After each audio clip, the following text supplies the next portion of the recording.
Nós vamos ficar em pé e cantar o hino Grande Comandante, 342.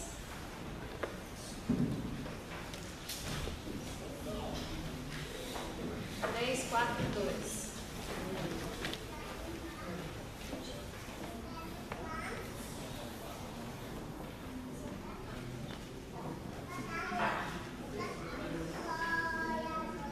Grande comandante, Cristo nos será, nessa guerra santa, frente marchará, nunca suas hostes abandonará, até o fim lutar.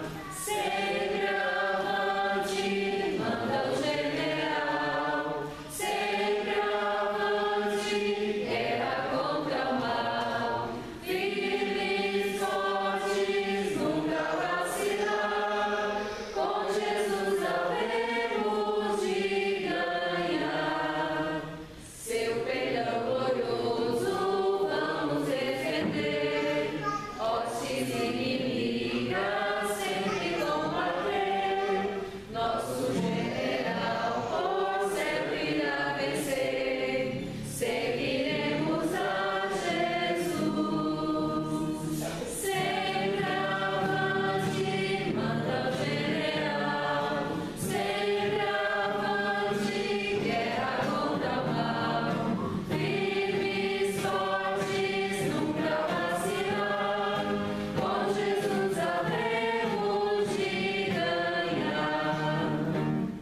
Na feroz batalha temos proteção, e afinal em coro junto à multidão entoaremos todos a real canção. Quando nós chegarmos lá, sempre avante, manda o general, sempre avante, guerra contra o mal. Firmes, fortes, nunca vacilar, com Jesus havemos de ganhar. Amém? Bom e excelso Pai que estás nos céus, somos gratos a Ti, Senhor, por nos trazer à Tua casa esta noite para ouvirmos a Tua palavra através do irmão Rafael. Amém. Que Tu possas nos abençoar, que possa nos encher do Teu Santo Espírito através da pregação desta noite. Amém. Que vieram pessoas buscando a Ti, constritos, humildades de coração, que Tu possas atender a necessidade de cada um de acordo com a Tua santa e boa vontade. Amém. Abençoe todo o programa desta noite, abençoe o restante de semana. Isso te rogamos por Jesus. Amém. Amém. O título da mensagem que nós estudaremos nesta noite é o Veredito Divino contra Lúcifer. Na realidade, se observarmos o que está escrito no Evangelho de São João, no capítulo 12, do verso 20 em diante, nós observaremos como lado a lado um público bastante diverso, incluindo os gregos e os discípulos e outros ouvintes, se aproximaram de Cristo para testemunharem de uma cena muito rara registrada nas Escrituras Sagradas, uma revelação de muito impacto, aonde ao vivo e a cores o Pai conversa com o Filho diante das pessoas, lado a lado. Hino 492. Vamos cantar para iniciarmos esta mensagem. Encontrando, coloquem-se de pé.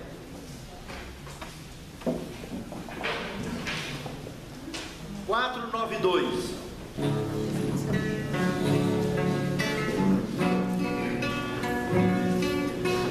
Lado a lado aqui, crendo em seu amor, adorando o Rei Senhor, avançando em fé, movidos do seu amor, Deus nos acompanhará. Vamos para o céu.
Senhor nosso Deus, santifica-nos na Tua palavra, porque a Tua palavra é a verdade. Amém, Senhor. Encha-nos do conhecimento do Teu reino, para que os nossos corações, ao sair deste lugar, saia repleto do conhecimento dos Teus caminhos e do Teu reino. Amém. Te pedimos agradecidos, em nome de Jesus. Amém.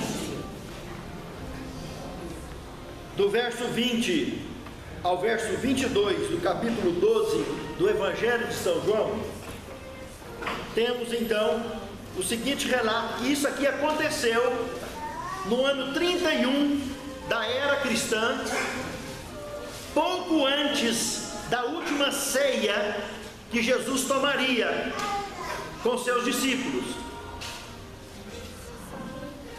Ali os gregos chegaram a Filipe e expuseram para Filipe que gostaria de se aproximar de Jesus, de ver Jesus, falar com Jesus, ouvir Jesus. Filipe, por sua vez, se chegou a André, que estava mais próximo de Jesus. E André chamou Jesus e fez esse comentário.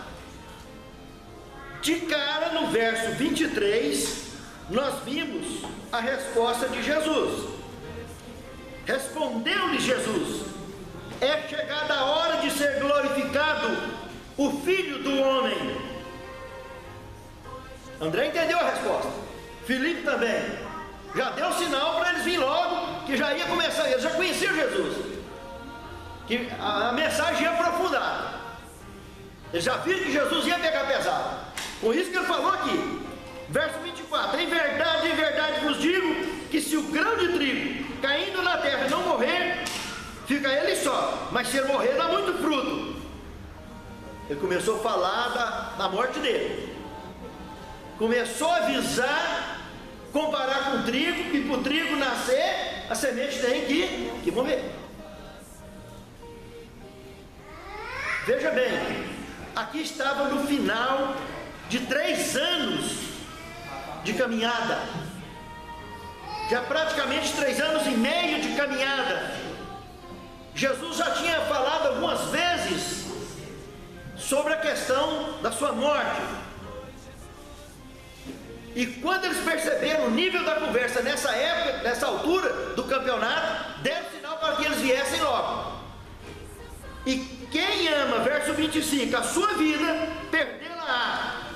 E quem neste mundo odeia a sua vida, guardá-la-á para a vida eterna. O que Cristo estava dizendo aqui? Se alguém, por amor ao mundo,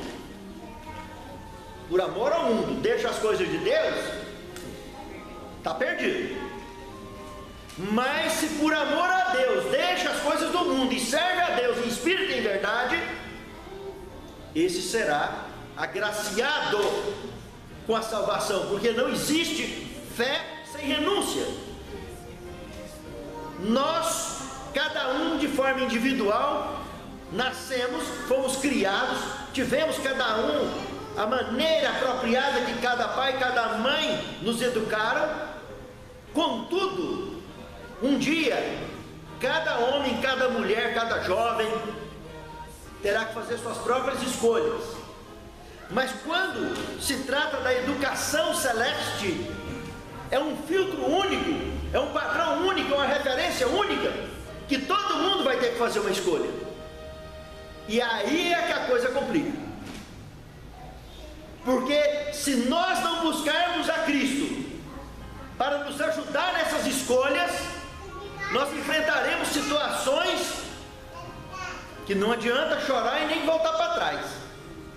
Fica pior do que a história: se correr o bicho pega, se parar o bicho come. É pegar com Deus e daqui para frente, porque para trás não adianta.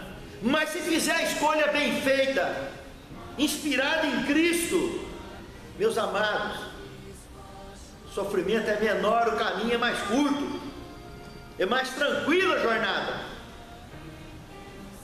Observe, quando entramos no verso 26, se alguém, olha aqui a resposta para os gregos, Ele já estava ali ouvindo ao vivo, e todos que estavam ali. Verso 26: se alguém me quiser servir, siga-me, e onde eu estiver, ali estará também o meu servo. Se alguém me servir, o Pai o honrará. Olha a resposta que Jesus deu, já de forma ampla, atingiu todo mundo. Agora, do verso 27 em diante, meus irmãos, observem que ele entra num momento de interação. Presta bastante atenção. Ele entra num momento de interação com o Pai e com os ouvintes, em cenário real.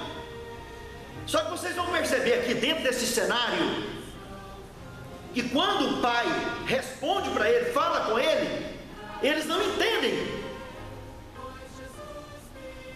aquela voz, e confundem até com trovão. Nós vamos ver esse detalhe, mas eu quero que vocês observem, tentem se projetar com o olho do profeta João, que escreveu aqui o Evangelho de João, tentar olhar com o olho dele e ouvir com o ouvido dele, e tenta imaginar esse cenário, tente se colocar naquele cenário, quando Jesus começa agora, diante desse público, a falar com Deus ao mesmo tempo, falando com as pessoas. Olha o que está escrito aqui no verso 27: agora a minha alma está perturbada, que direi eu? Ele está falando com o Pai, mas servindo de desabafo com seus apóstolos. O que direi eu? Por que a alma dele estava perturbada, meus amados irmãos?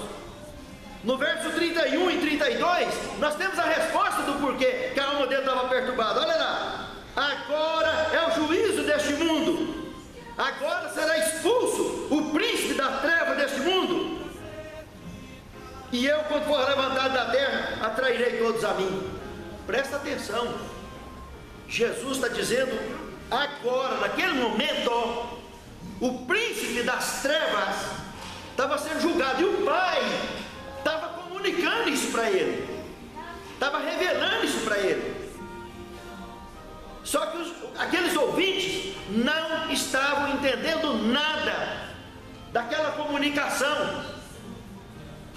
O Pai estava num portal da eternidade, porque Ele vive na eternidade. Os mundos não caídos vivem na eternidade, mas o planeta Terra, os seres que pecaram em todo o universo, moram aqui nesse planeta. Por isso eles não conseguem compreenderem com distinção, exceto se Deus interferir e fazer com que as pessoas, permita com que eu, ou que você, ou que aquele profeta consiga entrar nesse cenário, dentro desse portal de eternidade. Presta atenção. Vocês lembram de Eliseu com o pajem dele lá no passado? Quando Eliseu saiu lá fora, ele bateu o olho e viu que toda a cidade estava cercada pelo exército sírio. E naquele momento que o pajem viu aquilo, ele tremeu e falou: nossa, nós estamos perdidos, nós vamos morrer. Imediatamente o profeta Eliseu fez uma oração, suplicou ao eterno Deus para que o pajem pudesse ver o que ele estava vendo, ouvir o que ele estava ouvindo. Aí Deus permitiu que aquele pajem percebesse que em volta do exército sírio tinha um exército muito maior de carros de fogo.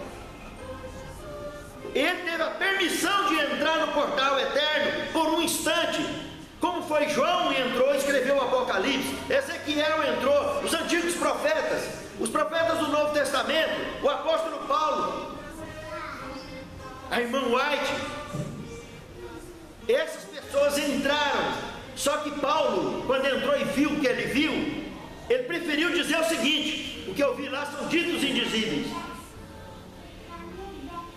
Eles não tiveram, ou não tiveram permissão, ou não tiveram condição de comparar e explicar para os membros daquela época, dos seus contemporâneos, o que ele viu lá em cima. Como que ele ia falar das coisas que ele viu lá, sistema informatizado, sistemas de transporte de alto nível, de última geração, que nem nós hoje conhecemos, temos noção. Como que ele ia falar disso aqui? Não tinha condição. Então aquele pajem teve autorização permitida por Deus. E agora Jesus ali, então, ele conversando com o Pai, mostra o porquê que a alma dele estava perturbada. Porque aquele momento, exatamente aquele momento, foi o momento em que Deus revelou ao Filho que a hora chegou de fechar, como diz o VAR, passa a régua, fecha a conta e passa a régua.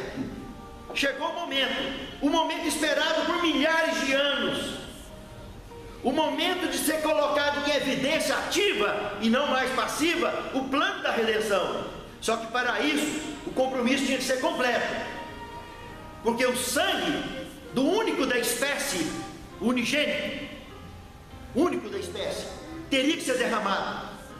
Por isso que Cristo está vinculando isso aqui ao verso 32: e quando eu for levantado da terra, atrairei todos a mim. Só que aqui ia envolver muita coisa. Apocalipse 1,5 diz que ele ia morrer a morte eterna. Ele foi o primogênito dos mortos. E nós vamos ver agora mesmo lá no Getsemane uns detalhes muito interessantes que esclarecem isso. Mas a alma de Cristo perturbou, mas Cristo concordou. E no que Cristo concordou, fechou o negócio, nesse momento, exatamente nesse momento, foi expulso definitivamente. Foi aonde a permissão, o green card de Lúcifer foi recolhido. Ele não podia mais sair do reino pecaminoso para ir nos reinos não pecadores, nos reinos não caídos.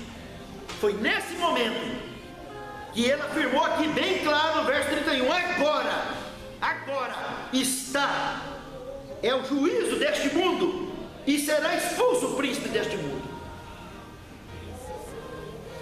A questão do planeta Terra foi resolvida ali, e a conta era só uma: o sangue do único da espécie. Deus amou o mundo de tal maneira que deu o seu Filho unigênito, único da espécie, para pagar essa conta, essa fiança. A segunda parte do verso 27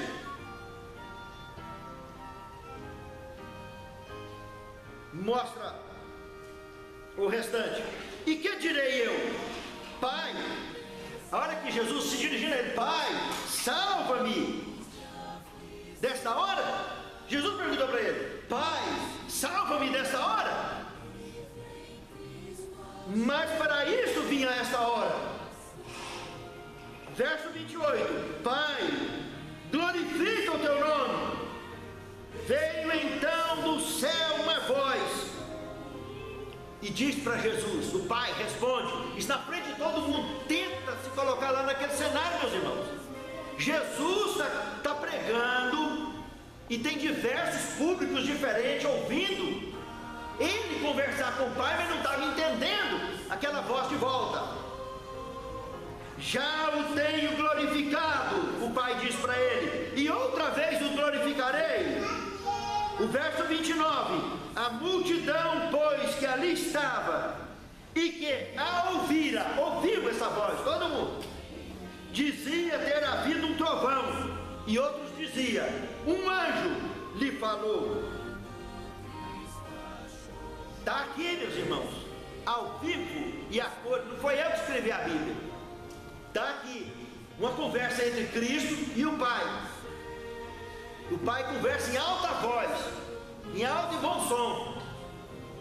Agora, dois detalhes muito interessantes. O verso 28, na sua segunda parte, onde nós acabamos de comentar aqui, tem um negócio aqui muito interessante.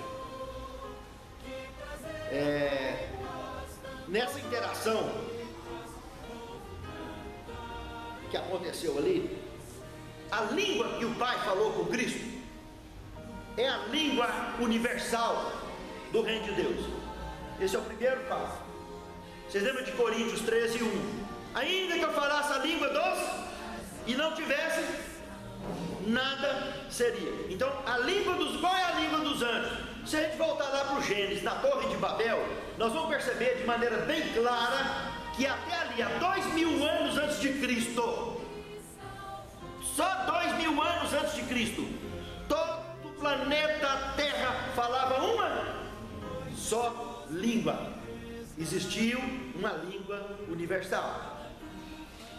E na Torre de Babel, esse planeta entrou numa bifurcação tremenda de muitos galhos, com muitas línguas e dialetos, que foram se desenvolvendo a partir da Torre de Babel. Por coincidência, só 3 registros nas Escrituras Sagradas que a Santíssima Trindade esteve aqui junto, registrado nas Escrituras Sagradas: na criação, na Torre de Babel e no batismo de Cristo. Saiu desses 3 cenários todo o projeto presencial. A primeira questão. A segunda questão: dimensões diferentes. É vida eterna, eternidade. Deus estava na eternidade, no portal da eternidade, falando, por mais que passe perto. Ele aqui do lado de cá, quem estava ali não estava entendendo nada, porque não estou falando de uma língua de outro. Vamos esquecer esse detalhe. Vamos lembrar desse foco aqui, onde ele está dizendo claramente que é um trovão. Trovão é trovão, gente. Não é japonês, não é inglês, não é coreano, não é nada. Trovão. O tipo de som que estava saindo não chegou uniforme nos ouvidos dos ouvintes. Não ficou claro. Então, os mais, vamos dizer, os mais aprimorados, os mais espiritualizados, quem sabe, os mais consagrados, chegaram a entender a conversa, mas não entenderam o idioma. Não conseguiram interpretar. Outros, que estavam muito distantes, já era trovão. Preste atenção.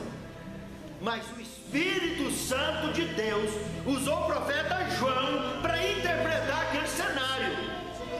João, para escrever, tem que ter entendido. No dia, João não entendeu, mas quando ele escreveu o livro, o Espírito Santo o ajudou a interpretar. E nós hoje temos um passo a passo bem claro e bem nítido sobre esse acontecimento. Veja bem, o verso 30. Respondeu Jesus, aquelas indagações todas: não veio esta voz por minha causa, mas por causa de vocês. Jesus confirmou que aquilo não era trovão, e era sim a voz do Pai.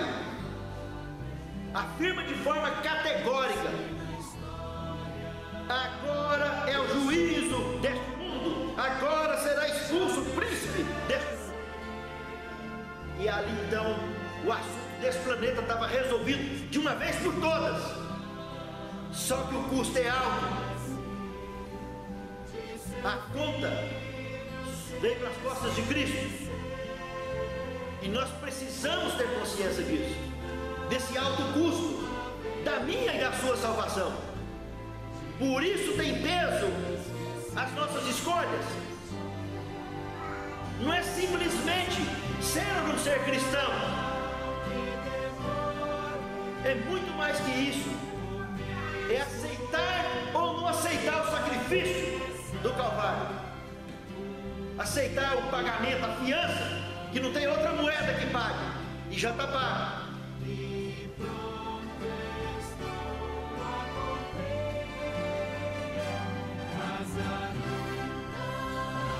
Meus irmãos, muito bem. Como nós vimos, quais são as dificuldades desse custo da nossa salvação? Olha lá em São Lucas, no capítulo 22, do versículo 42 ao 46, vocês vão perceber lá, esse Cristo que ainda ia encontrar com os discípulos para tomar a última ceia, ser traído por Judas e denunciar ele, colocar ele na roda diante dos demais, ia lá para o Getsemane, e lá no Getsemane nós vimos ele orar e pedir ao Pai: Pai, se possível, afasta de mim este cálice, contudo, não seja como eu quero, que seja feita a tua. Meus irmãos, a angústia dele foi tão grande que ali no Evangelho de Lucas aparece um anjo para consolar ele, para evitar dele ter um ataque de tanta angústia, para evitar do coração dele moer dentro do peito de tanta angústia, porque o Filho do Deus vivo, ele sabia que ele ia morrer a morte eterna. Não era a morte de Lázaro, que tinha até participado do jantar lá na casa de Simão, depois de ressuscitado, que ressuscitou e todo mundo o reconheceu, porque voltou para viver essa vidinha normal. Tabita também. Mas e Jesus, quando ele ressuscitou, Maria Madalena o reconheceu? Não reconheceu. Os discípulos de Emaús reconheceram? Não reconheceram. Pela terceira vez que ele apareceu aos discípulos lá na praia, Pedro estava de corpo e alma de volta na profissão antiga, sem roupa nenhuma. 3 dias que ficou sem Jesus e voltou para a profissão velha. Pensa para vocês verem o que é ficar um dia sem Jesus, quanto menos 3. Voltar tudo para a profissão velha. E quando Jesus chegou lá na beira do lago e pediu algo, uma coisa para comer na beira do mar, Pedro respondeu para ele naquele estado: não tem nada para comer aqui não, senhor. Nós pescamos o dia inteiro, não pegamos nada. E Jesus virou para ele e falou: joga do lado direito. E o que aconteceu com a rede? Encheu. Quando ele falou: joga do lado direito, e ele bateu e o trem pesou, João é o Senhor. Olha que cenário, quantos minutos levou para ele pegar uma rede daquele tamanho, que não é redinha não. Nós estamos falando de barco profissional, que aí inclusive no texto bíblico diz que foram coisa de 100 e tantos peixes que eles pegaram, de grande porte. Quando sentiu um peso, eles falaram: é o Senhor. João me deu. Eles não reconheceram, sabe por quê? A irmã White inclusive trabalha com esse assunto. Diz que lá no céu nós vamos ser reconhecidos pelo timbre de voz e o jeitão de andar. Mas nós seremos bem diferentes do que nós somos. Preste bem atenção. Paulo disse em 1 Coríntios capítulo 15, verso 51 a 53: eis que eu vos digo um mistério. Na verdade, nem todos chegaremos a morrer, mas no piscar e ferdar de olhos seremos. E isso que é corruptível se revestirá da incorruptibilidade. E isso que é mortal se revestirá da. E isso trará diferenças severas comparados com o perfil que nós temos hoje, esse perfil físico. Nós vamos aumentar a estatura de forma expressiva. Vocês lembram que nos dias há 1500 anos de Cristo, 1000 anos, melhor, 1000 anos antes de Cristo, Davi foi lutar com um gigante que tinha 3,80 metros. Vocês lembram que há 1500 anos antes de Cristo, 500 anos antes ainda, quando eles entraram em Jericó, eles pegaram a cama de um gigante que tinha seguramente 4 metros, que a cama tinha 4,5 metros. Nós estamos falando um cacho de uva de 60 quilos, carregado nas costas por 2 homens. Irmãos, o que nós vamos ver no reino eterno, o que nós vamos ser, que é o que nós somos. Nós só vamos voltar a ser o projeto original da criação. Não vai ter mudança nenhuma. Nós só vamos recuperar o que nós perdemos. Um dia a humanidade foi excluída da eternidade. Ela vai ser reintegrada na eternidade. É só isso que vai acontecer. Não tem nada além disso. Nós fomos expulsos da eternidade um dia. Cristo veio aqui, pagou a conta para nos redimir, para nos reintegrar nessa eternidade. E para nós é muito estranho tudo isso. Mas é o que vai acontecer comigo e com você e com os nossos lares. Por isso é necessário conversão, mudar o rumo das coisas. E ao invés de andar em direção às trevas, que é o que todo mundo nesse planeta anda, andar em direção à luz. E aí, se no teu olho tiver luz, todo o seu corpo será luz. Se no teu olho tiver trevas, todo o seu corpo será trevas. E isso é o que Jesus mostrou. Esse cenário que aconteceu ali, no Getsemane, foi um cenário que o mestre suou sangue logo depois que o anjo saiu. O anjo veio consolá-lo e logo em seguida ele suou sangue. E não foi doença não. A angústia da morte eterna, do sacrifício que ele tinha enfrentado no Calvário. E os apóstolos, desde que começou essa conversa toda lá no Getsemane, dele, com Deus, com o anjo, eles viram alguma coisa? Apagaram, como se tivesse tomado uma tijolada no meio da ideia. Desde que chegou lá, sentou e apagou. Jesus chamou várias vezes e eles travaram. Podia escutar o ronco deles. E eles não viram nada disso. Quando terminou tudo, que Jesus levantou e falou: chegou a hora, ele vem, acorda, ele, Jesus, acordou os discípulos e avisou que o traidor estava chegando. Ele próprio. No verso 33, para finalizar, isto dizia, significando de um modo que ele haveria de morrer. A morte eterna, meus irmãos, foi a forma de quitar a dívida. Sem sangue não há remissão de pecado. Ele morreu a morte da serpente. Por isso que lá no passado foi colocada uma serpente de metal, para todo mundo que olhava aquela serpente era curada, porque aquela serpente estava simbolizando o Cristo amaldiçoado pelo pecado, pagando, se tornando pecado. Paulo diz: e Deus o fez pecado? É a maldição. Ele morreu a morte eterna. Todo mundo olhava aquela serpente, estava olhando o sacrifício de Cristo no Calvário. E quando ele explicou isso para Nicodemos, Nicodemos não teve saída, porque os sábios da humanidade daquela época não tinham entendido sobre isso, porque o que simbolizava a Cristo era um cordeiro. Como Deus manda fazer uma serpente, pendurar uma haste, o povo olhar e ser curado das picadas das costas. Foram 1500 anos de tala na garganta para todos os sábios.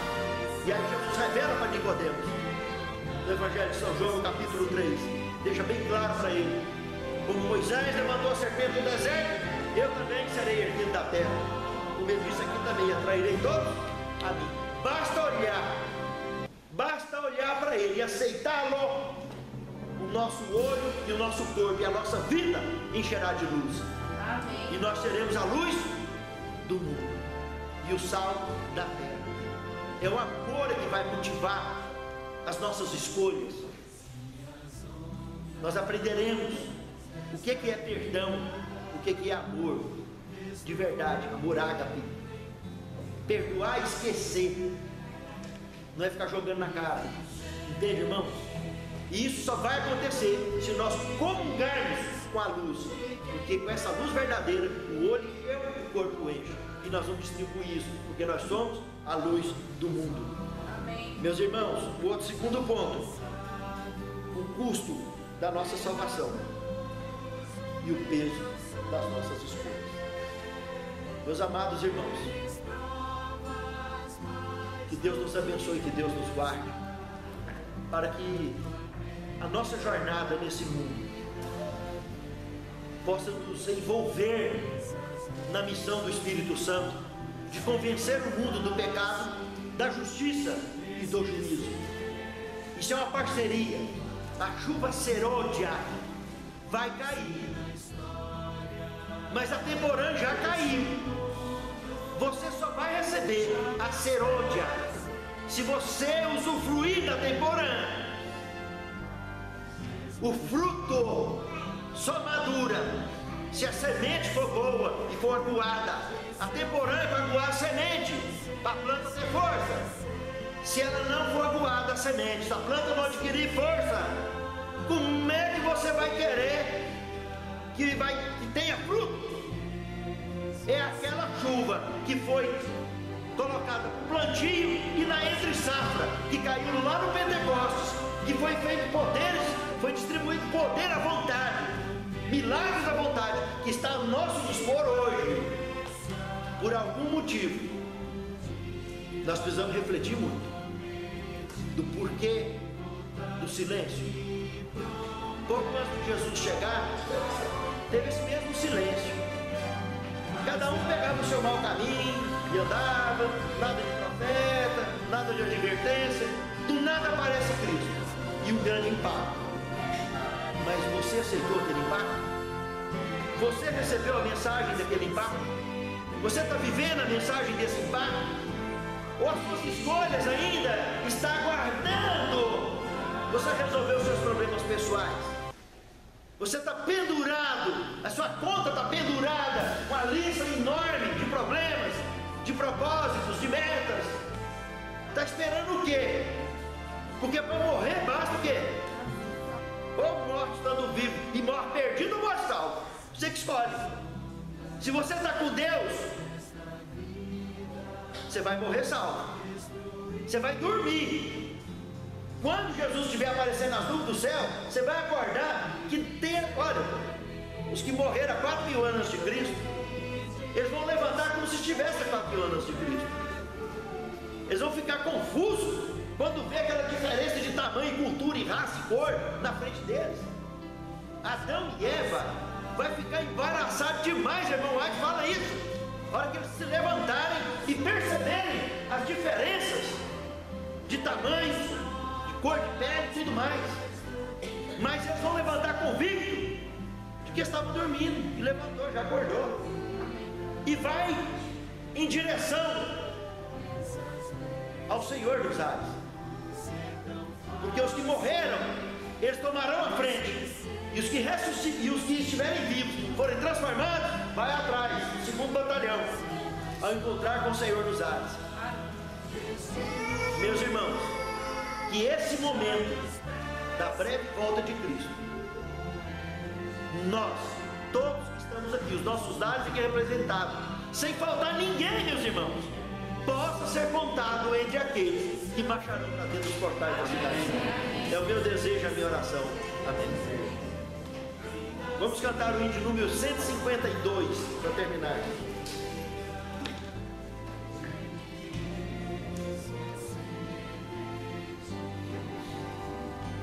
Vamos ficar de pé.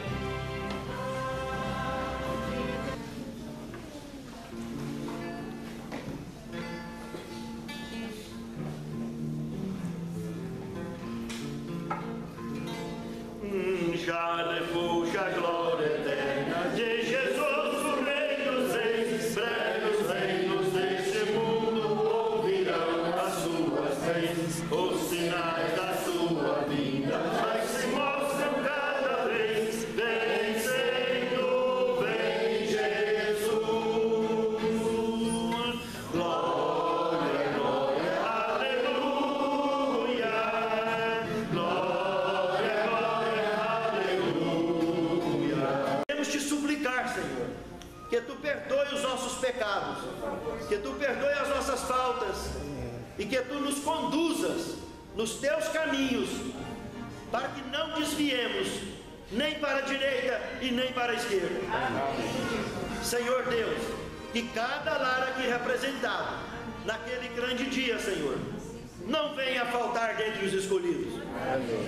Tende misericórdia de nós e santifica-nos em tua palavra, porque a tua palavra é a verdade. E com teu poder, Senhor, com a tua destra, nos sustente, nos proteja e nos guarde e nos abençoe em todas as nossas atividades. É o que te suplicamos, agradecidos, em nome de Jesus. Amém.